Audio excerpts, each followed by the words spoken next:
Thank you. It's good to be with you again. Before we begin today, I would like you to do what you'd probably like to do anyway, and put me on pause. And while I'm on pause, I'd like you to get your textbooks and have them with you close by, and turn to the annex, page A12, where we begin with where they list some of the amendments to the Constitution, because we're going to have to refer to those directly today. So please get that done, because it'll make life easier later. Also, I'd like to say something. I was surprised pleasantly, and I really enjoyed reading your comments on civil liberties and civil rights and the Bill of Rights. Frankly, I was proud, proud, you're to be congratulated of the way in which many of you saw how, in its own way, each really does say the same thing. And that it really isn't a matter of separating things out, rather it's a matter of weaving together one essential truth.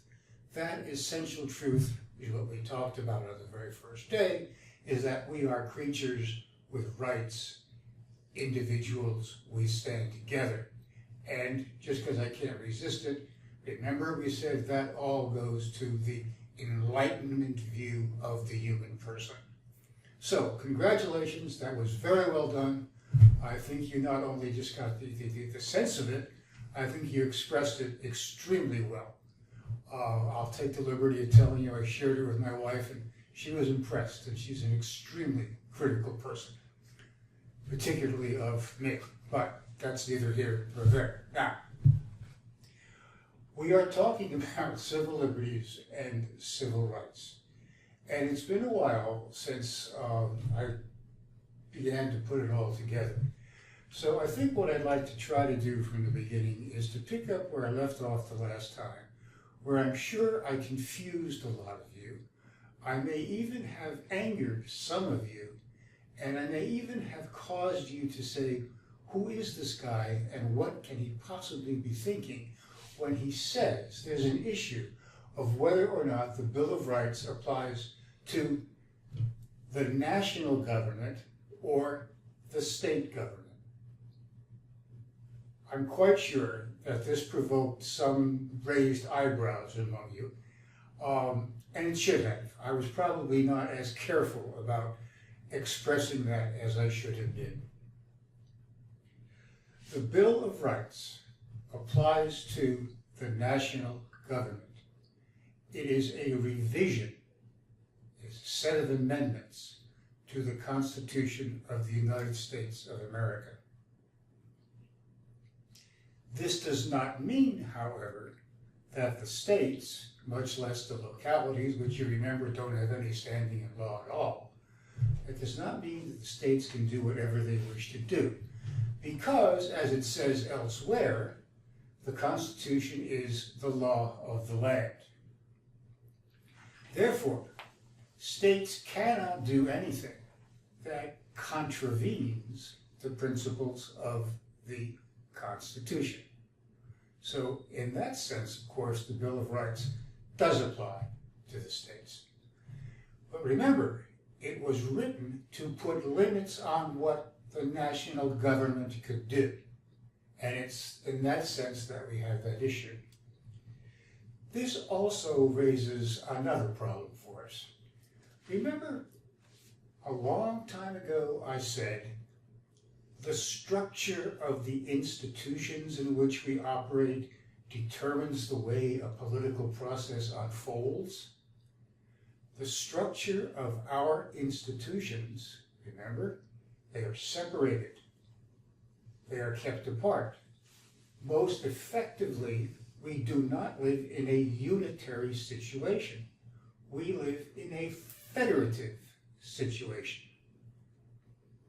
Okay, we live in a federative situation. That means, well, we have federalism. That means the national government can do certain things. It means that the state governments can do certain things. But it also means that if the national government does something the states don't like, the states can express that and fight that in an ordinary procedural way guaranteed by law.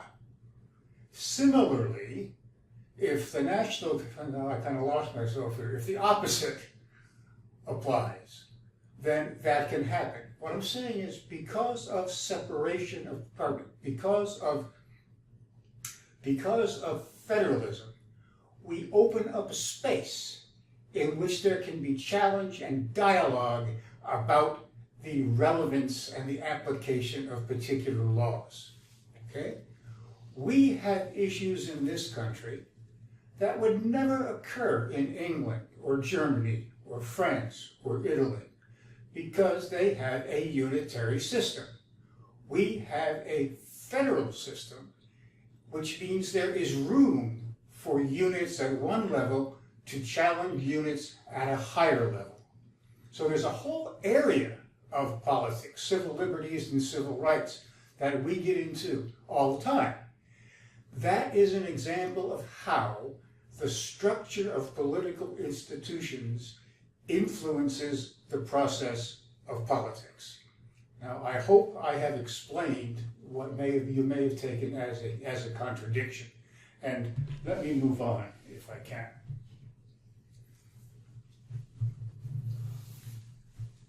When it comes to civil liberties and civil rights, there are a number of sources, starting points. Since we as a nation are concerned about civil liberties and civil rights, and incidentally, is there any other nation on this earth that appears to be as concerned about civil liberties and civil rights as we are? I mean, the Burmese, yeah, because they have experienced dictatorship. Where else? We are a democracy, and we spend so much time talking about civil liberties and civil rights. It's probably worthwhile asking why that might be the case. Anyway, what is our starting point? If we want to get a sense of where our rights are vested, what are we looking at? We look first at the Constitution as a whole. It has a meaning. We look, of course, at the Bill of Rights. Then we look at what we refer to as the Civil War Amendments. That is the 13th Amendment, the 14th Amendment, and the 15th Amendment. Now, I'd ask you please to turn to page A12. And you will see that the 13th Amendment, in so many words, abolishes slavery. We don't have slavery anymore. And that's all there is to that. The 15th Amendment says a man cannot be denied the right to vote because he was once a slave, in so many words. The 14th Amendment is a little more difficult and a little more pregnant, if I may use that word, and I'd like to read it for you. The 14th Amendment, Section 1, citizenship rights not to be abridged by states. All persons born or naturalized in the United States and subject to the jurisdiction thereof are citizens of the United States and of the states wherein they reside. If you were born here, you are a citizen. No ifs, ands, or buts. If you are born here, you are a citizen. You can become a citizen of another country if you want, but you will always be a citizen of the United States. Now, no state shall make or enforce any law which shall abridge the privileges or immunities of citizens of the United States. In other words, no state can make any law that infringes upon the dignity, the standing of individuals as citizens of the United States. Nor shall any state deprive any person of life or property without due process of law. You can't take things from people without following the procedures. The procedures you see in the middle of the first 10 amendments, which guarantee jury trial, search and seizure, and all of those other things. The 14th Amendment, at least this portion of it, is applying the Bill of Rights to a whole category or class of people. And the last thing is, nor denying to any person within its jurisdiction the equal protection of the laws. These two aspects, these two things, the Due Process Clause and the Equal Protections Clause, along with the Bill of Rights, the Constitution itself, form the DNA which determines how our constitutional thinking grows. This is what we start with. If you feel you have been denied a right, or you have been deprived of a particular liberty, sooner or later you have to base your case on the Constitution, the Bill of Rights, or one of these three amendments to the Constitution, the so-called Civil War amendments. I hope that we're okay with that. Now, notice that we noted earlier that it's all very well and good. It's all very, very well and good to proclaim eternal abstract truths that are to be applied in certain circumstances. However, a lot of these truths are extremely complex and very difficult to define. For example, and at the risk of, I've been over some of this before, but let me just give some examples of the complexities involved. Very simple statement. Congress shall pass no law regarding the establishment of a religion or impeding the free practice thereof. I didn't get that exactly right, but you know what I mean. Okay?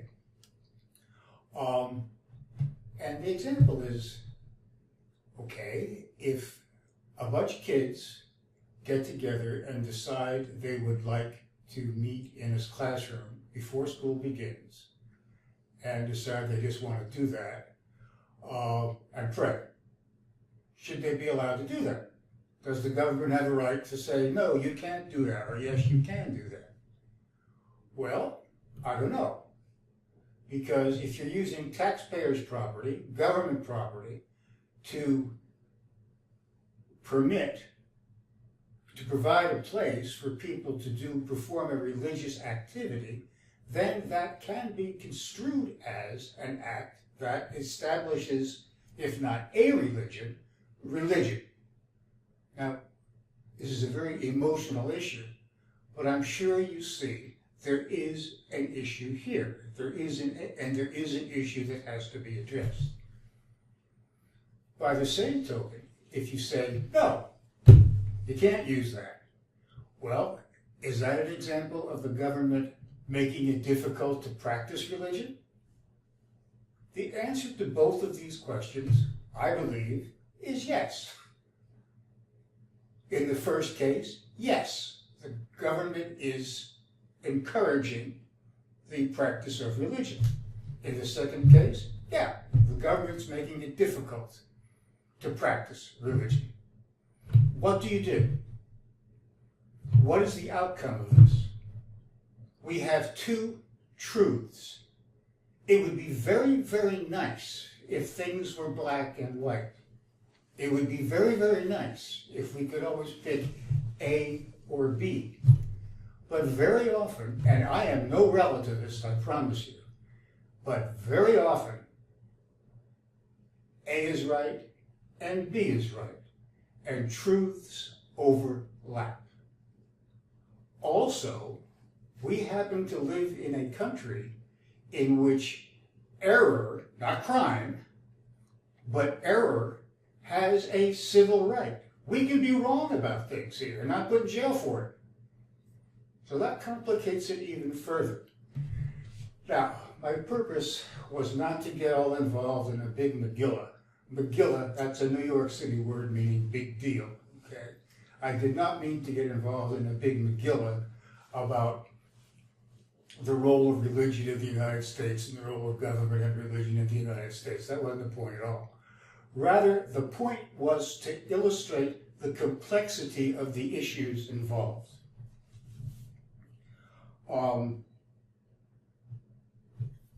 I could go on for others, but I think I will spare you that particular set, because it all comes down to the same thing. The problems of dealing with issues of civil liberties and civil rights arise in large measure because the principles upon which our government is based have to be applied to conflicting circumstances. For example, and I'm going to play a little role here.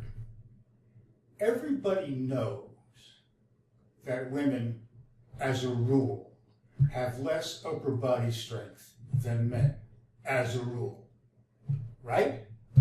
I think that's been pretty well determined. That being the case, is it okay if a company refuses to hire women to load coal cars in a coal mine? Is that all right? Or is there something about the nature of the person involved that justifies the denial of a particular public good, in this case, job? I hope, beating this over the head, I hope that you see that the complexity of it all can be mind-boggling. Now, much depends upon how we react to this. We can say, it's just a bunch of lawyers shooting off their mouths. We can say, it's just a bunch of nonsense. It's simple, it's straightforward. It's not simple. It is not straightforward. It involves deep and penetrating issues that touch upon all of us. As intelligent, interested students of political science, it's not acceptable for us to say, or the heck with it all. We have to say, yep, there are really complex issues here, and we have to go into these complexities and make some sense of them. That would be my message to you here. Now, the courts have tried to develop certain ways to make this simpler. These exist in your chapter, and there are a number of terms.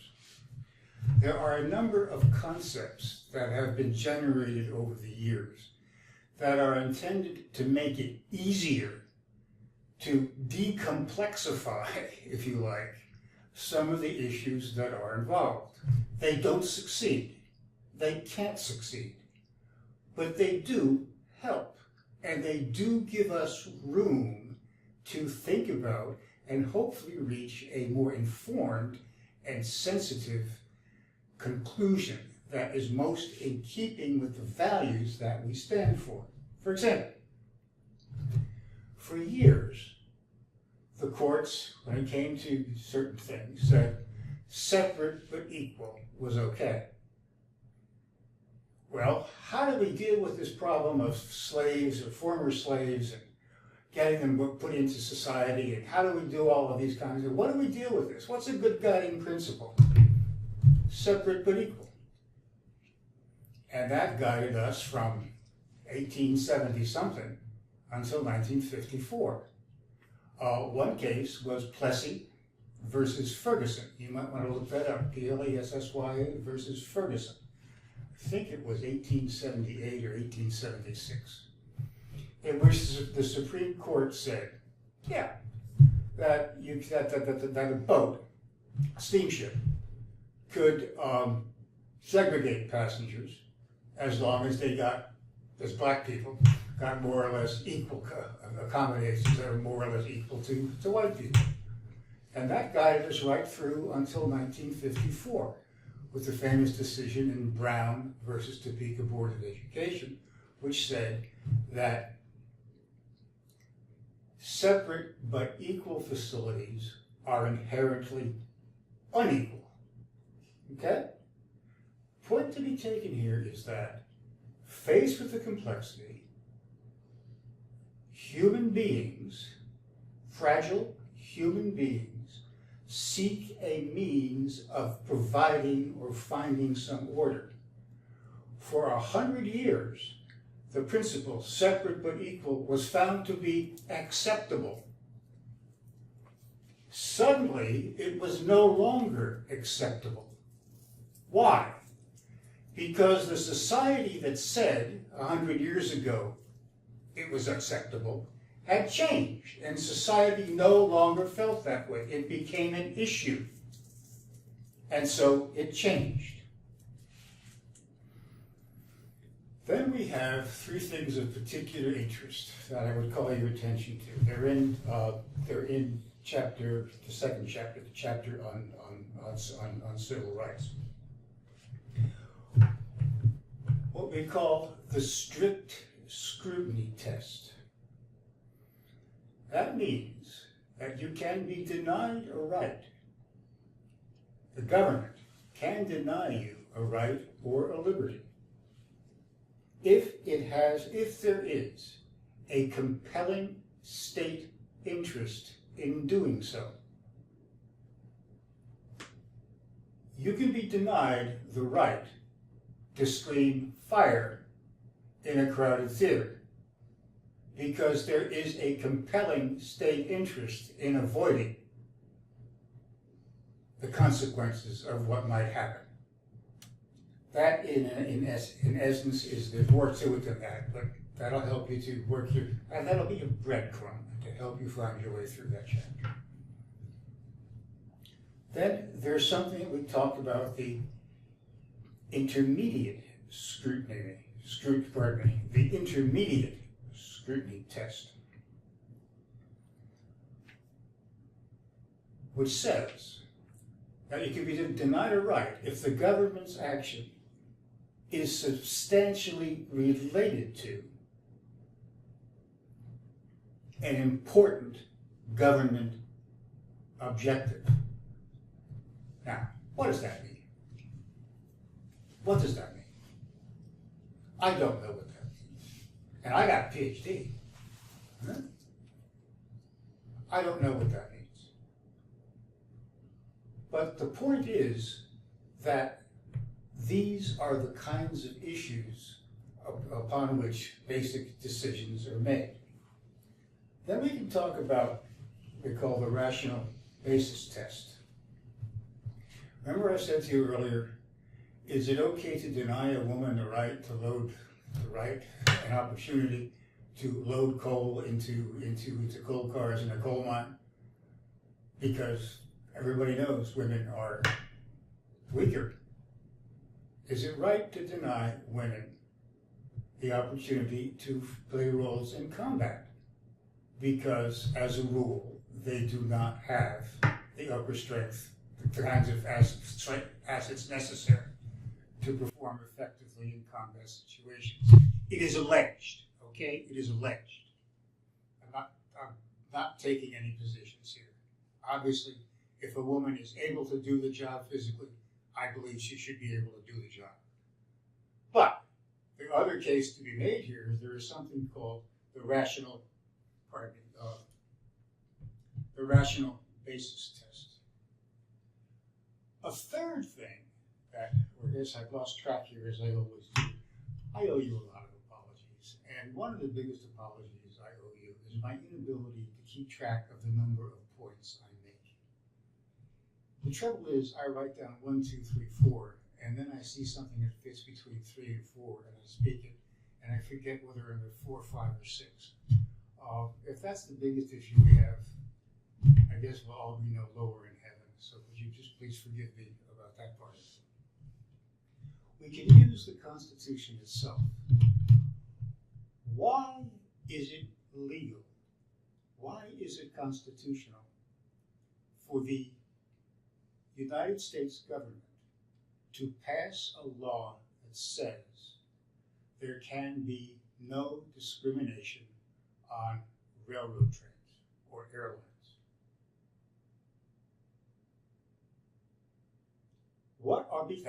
The answer is there is an article of the Constitution that says Congress is responsible for regulating commerce among the states. An airline, a trucking line, a bus line, that's interstate commerce. So Congress has the power to do that. Now, if you're sitting in a state somewhere, this could make you very angry. This probably, well, it has made people at the local level very angry.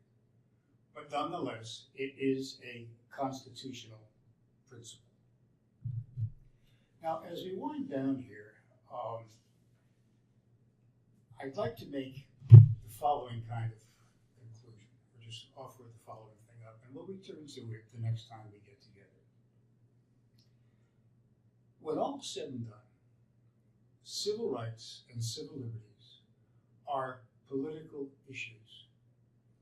Remember how I threatened to jump off a bridge if any of you ever wrote that government gives us rights, and how I promised to do all kinds of horrible things to myself to protest anybody who says that somehow we have our rights because the government says we have them, when in fact our rights are prior to anything government ever does or can say or think or do. Having said that, it's useful to think of civil liberties and civil rights as public goods. The reason we spend so much time in the United States talking about civil liberties and civil rights is because significant portions of our population feel they have been denied or are being denied their civil liberties or civil rights. There is a whole lot of data in these two chapters that I've asked you to read that talk about living standards, levels of education, a whole range of things, and they point to a population that is sharply graded, sharply divided.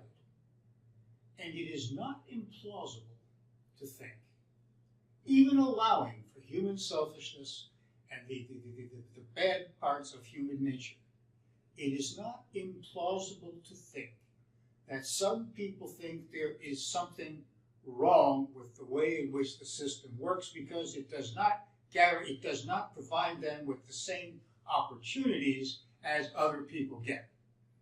That is a debatable point, but I'm just trying to explain as a social scientist what the feeling is. We start with a particular need. We turn that need into a political issue.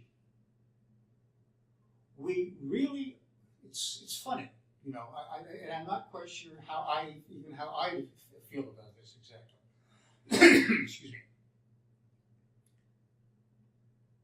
We're really not talking about, in order to do something about diversity in income levels, we have to change it to an issue of rights or liberties. I hope that makes some sense.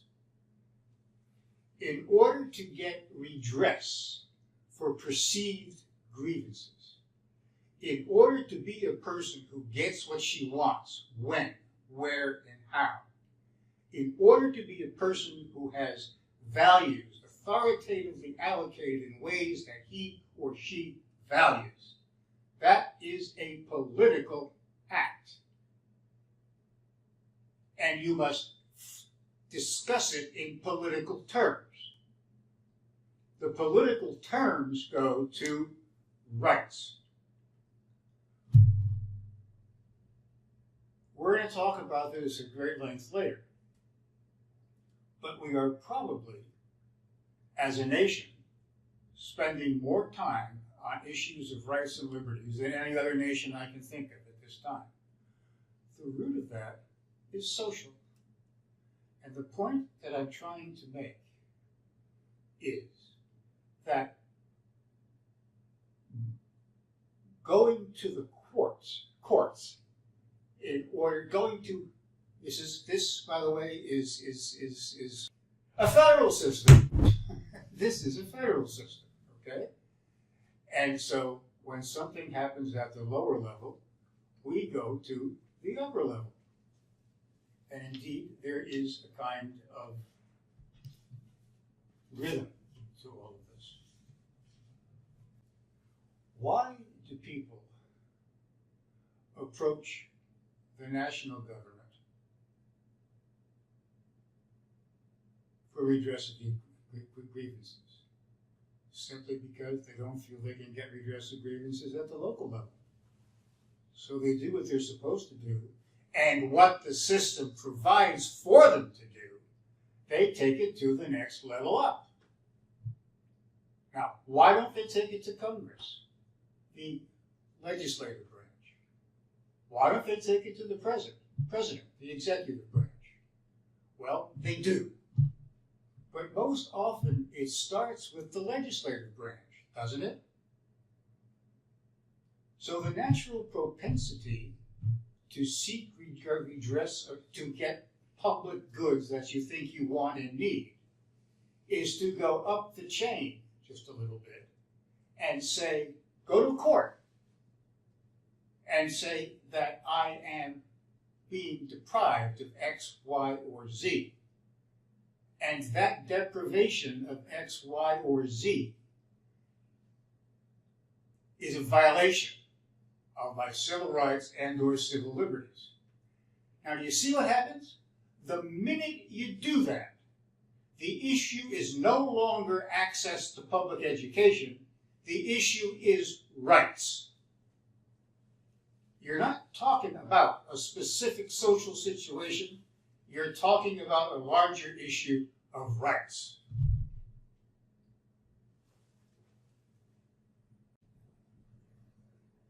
So I hope we understand why there is what I refer to as a natural propensity to play politics, to use the resources that are there. In England, you might write a letter to your parliamentary representative. In America, you might do the same thing.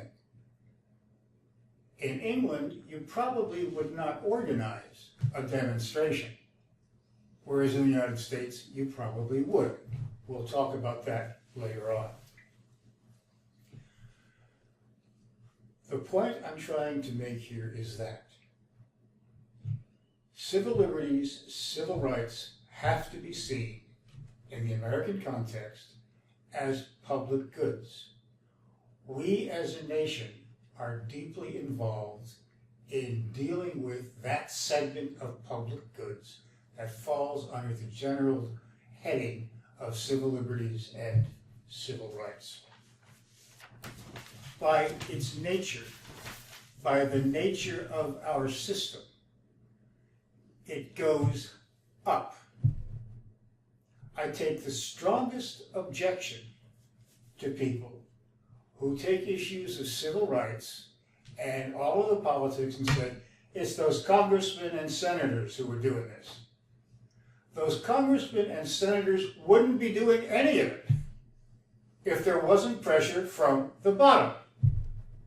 And there wouldn't be any pressure from the bottom if the people at the bottom were acting differently. Now, that's my own particular logic on this. I don't think that's liberal logic. I don't think it's conservative logic. I hope it's just plain old logic. Now, you can argue that it shouldn't be done on the bottom, or that the bottom can't afford it. There could be all kinds of reasons that you adduce for problems at the local level. But that does not prevent the notion of seeking redress above. So, given the nature of our system, we will go in order to achieve our political objectives, rights, liberties, to the center.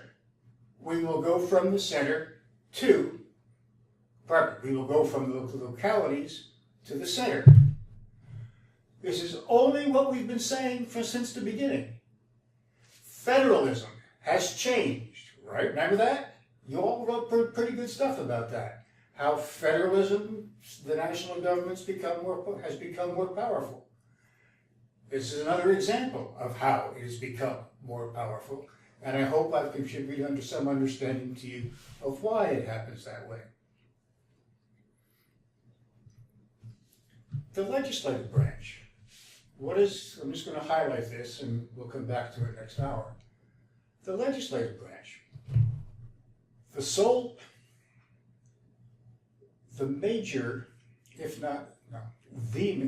major, if not the major objective of any office holder is to continue to be an office holder. You want to get reelected. So what happens is, as we as citizens move up the ladder, we go to the courts. There's a simultaneous moving up into the legislative branch. And suddenly the legislative branch becomes involved in these issues as well. So, what begins as an issue or a dispute or a perceived deficiency in something gradually becomes more complex. It gradually becomes part of the political discourse or dialogue or civil war by other means or process by which certain people get something, what, when, where, and how. And it becomes enveloped into that whole procedure. We can say the same thing about the presidency, because oftentimes the president is the last to become involved in these issues.